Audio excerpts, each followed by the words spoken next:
Market cap क्या है? What is market capitalization? अगर आप शेयर बाजार में नए हैं तो आपने कई बार मार्केट कैपिटलाइजेशन वर्ड को सुना होगा, जिसे नॉर्मली मार्केट कैप के नाम से भी जाना जाता है। ये किसी भी कंपनी में इन्वेस्टमेंट या ट्रेडिंग करने से पहले देखे जाने वाला एक इंपॉर्टेंट डाटा है जो हर इन्वेस्टर के डिसीजन को अफेक्ट करता है। इसलिए आज मैं इस वीडियो में बताऊंगा कि मार्केट कैप क्या होता है, इसकी कैलकुलेशन कैसे की जाती है और यह कितना इंपॉर्टेंट क्यों है। मार्केट कैप क्या होता है?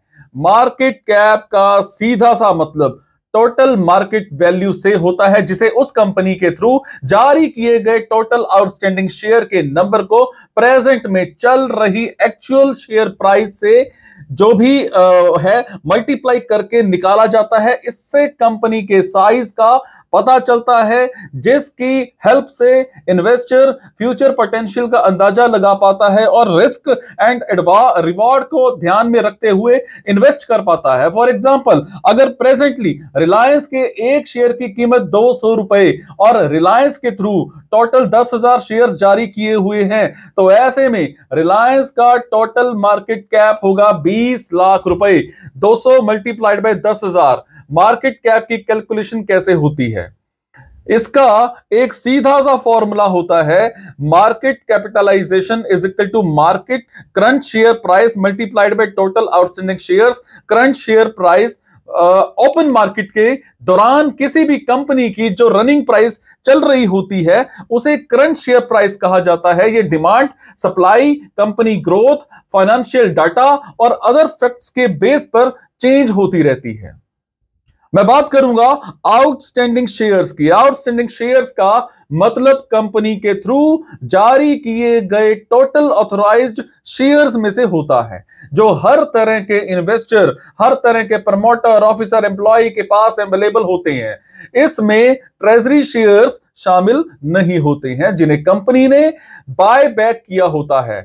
लार्ज कैप कंपनियों के अंदर वो कंपनियां शामिल की जाती हैं जिनका टोटल मार्केट कैपिटलाइजेशन 20,000 करोड़ रुपए से ज्यादा का होता है। आमतौर पर इन्हें ब्लू चिप स्टॉक्स कहा जाता है, जो पिछले टाइम से शेयर मार्केट में काफी अच्छा परफॉर्म कर रही होती हैं और इन्वेस्टर्स को प्रॉपर रिटर्न प्रोवाइड करती हैं। ऐसी कंपनियां मंदी के समय भी स्टेबल बनी रहती हैं और अपने आप को मुनाफे में बनाए रखती हैं। प्रेजेंटली 180 से ज्यादा कंपनीज को इंडियन शेयर मार्केट में लार्ज मार्केट कैप कंपनी के फॉर्म में लिस्ट किया गया था। फॉर एग्जांपल, निफ्टी 50 कंपनीज में सारी कंपनियां लार्ज कैप में ही आती हैं। मैं बात करूंगा मिड कैप की। इन कंपनियों का मार्केट कैप 5,000 करोड़ रुपए से लेकर के 20,000 करोड़ रुपए के बीच में होता है। लार्ज कैप के कमीशन में इन कंपनियों में ज्यादा वोलेटिलिटी होने के कारण इन्वेस्ट करना थोड़ा रिस्की हो जाता है। लेकिन यहां पर आपको एक बात बता दूं कि सिक्के के दूसरे पहलू की बात करें तो इन कंपनियों को नियर लीडर माना जाता है और फ्यूचर पोटेंशियल को देखते ही लॉन्ग रन में हाई ग्रोथ एक लार्ज कैप कंपनी बनने के चांसेस ज्यादा होते हैं। LIC हाउसिंग फाइनेंस और कैस्ट्रॉल इंडिया जैसी कंपनियां इसके एक एग्जाम्पल हैं। मैं बात करूंगा स्मॉल कैप की। स्टॉक मार्केट में टोटल लिस्टेड कंपनियों में 80% से 90% स्मॉल कैप कंपनीज हैं, जिसका मार्केट कैप 5,000 करोड़ रुपए से कम का होता है। साइज में छोटी होने की वजह से इनकी ग्रोथ पॉसिबिलिटी की भी हाई होती है, जिसके कारण ज्यादातर रिटेलर इन्वेस्टर इसमें निवेश करते हैं। लेकिन सच तो यह है कि छोटे मार्केट कैप की वजह से इसमें बहुत ही ज्यादा वोलेटिलिटी और रिस्क होता है, जिसके कारण नेगेटिव मार्केट में ये अपने आप को स्टेबल नहीं रख पाती है और डाउन चली जाती है। मैं बात करूंगा मार्केट कैपिटलाइजेशन क्यों इंपॉर्टेंट है। मार्केट कैप किसी भी कंपनी के एक्चुअल साइज को शो करता है, जिससे इन्वेस्टर दो कंपनियों का कंपैरिजन करके रिस्क टेकिंग एबिलिटी का पता लगा सकते हैं और राइट इन्वेस्टमेंट डिसीजन ले सकते हैं। इसके साथ ही मार्केट कैप का कंपनी की ग्रोथ, फ्यूचर पॉसिबिलिटी और रिटर्न के डायरेक्ट कनेक्शन होता है, यानी जितना ज्यादा मार्केट कैप उतनी ही बेहतर ग्रोथ की पॉसिबिलिटीज। ज्यादातर केसेस में देखा गया है कि लार्ज कैप वाली कंपनियां कम रिस्क के साथ एक स्टेबल रिटर्न जो है वो देती हैं, जबकि स्मॉल कैप कंपनियों में हाई रिस्क होता है, लेकिन रिटर्न का कोई भी एस्टिमेट नहीं लगाया जा सकता।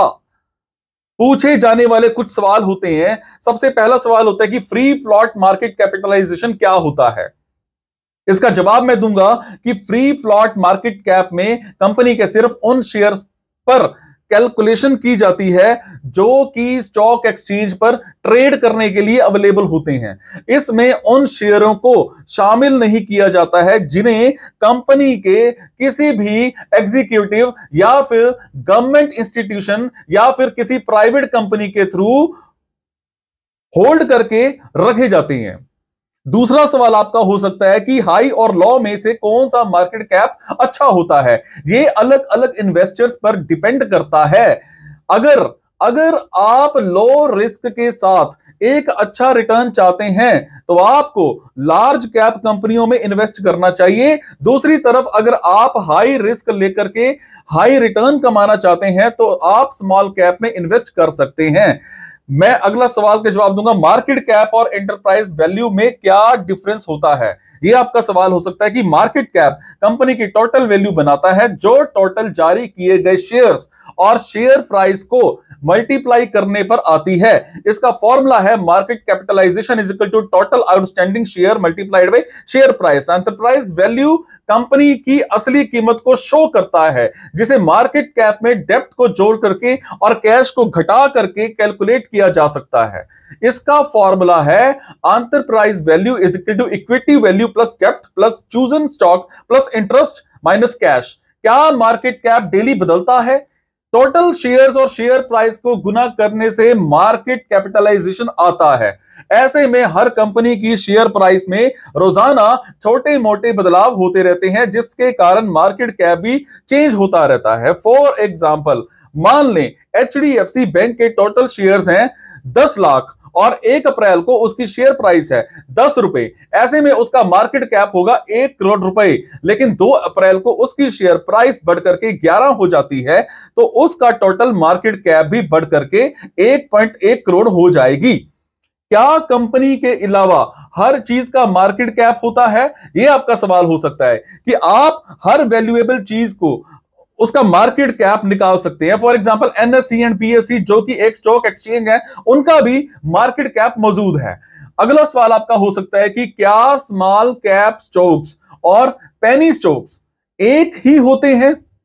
नहीं, ये कंपनियां जिनकी टोटल मार्केट वैल्यू 5000 करोड़ से कम होती हैं वो स्मॉल कैप कहलाती हैं, जबकि वो कंपनियां जिनकी शेयर प्राइस 10 से लेकर के 50 रुपए के आसपास होती हैं उन्हें पेनी स्टॉक्स कहते हैं। ये कई बार एक कंपनी इस दोनों कैटेगरी में आ जाती है लेकिन इसकी कैलकुलेशन अलग अलग होती है। आपका सवाल हो सकता है कि market cap to GDP ratio क्या होता है। इस रेशो का यूज मार्केट को अंडर वैल्यू या ओवर वैल्यू जैसे लेवल पर कंपैरिजन करने में किया जाता है। 75% से 100% तक एवरेज रेशो होता है, जबकि 100 से अधिक होने पर इसे ओवर वैल्यू समझा जा सकता है। नतीजा क्या है? हमने जाना कि मार्केट कैप क्या होता है और यह कितना इंपॉर्टेंट होता है। इसके साथ ही हमने कई अदर इंपॉर्टेंट फैक्ट पर भी बात की है। आप मुझे नीचे कमेंट करके बता सकते हैं कि आपको यह वीडियो कैसे लगा। बड़ा तेज तेज मैंने बनाने की कोशिश करी, साथ ही मार्केट कैप आपको इन्वेस्टमेंट डिसीजन के कैसे इफेक्ट कर रहा है यह भी मैंने आपको बताया। समझे? बड़ा तेज तेज करके बताया। उम्मीद करता हूं आपको अच्छा लगा होगा। Thank you so much guys.